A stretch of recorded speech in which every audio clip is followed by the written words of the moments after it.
கதிரவனை முத்தமிட்டு கடல் மேலே வித்தை செய்து ஒரு புறமாய் சிறகடிக்கும் பறவைகள், ஒரு புறமாய் சிறகடிக்கும் பறவைகள் எங்கோ இறை தேடி போகுது பார்ப்படகுகள். நான் இந்த தான பாட்டுன்னு சொல்லும் போது அவ்வளவு பவ்யமா தேவா எங்கோ அது இங்கோ மாதிரி கேக்குது.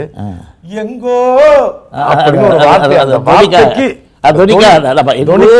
அப்படி வச்சுக்கலாமான்னு ஒரு பவ்யமா கேட்ட வார்த்தை, அந்த அனுபவம், அந்த பவ்யம், இதெல்லாம் தான் வந்து என்ன சாதுவா இருக்காங்க, பவ்யமா இருக்காரு, தேவா வந்து பழகிறதுக்கு பணிவா இருக்காருன்னு சொல்றதெல்லாம் அண்ணனுடைய அந்த வழி. அது நான் நடக்கிறதுனால அதெல்லாம் நான் தெரிஞ்சு. ஒரு சின்ன விஷயம் பாருங்க, அதோ அந்த பறவை போல வாழ வேண்டும், இதோ அதோ அங்க இருக்குது. அது வந்து பாட்டு எழுதி டியூன் பண்ணுது. அந்த அதோட தூரத்தில் இருக்கு, இதோ இங்க. அதுதான் இப்படி சில விஷயங்கள் நிறைய இருக்கு.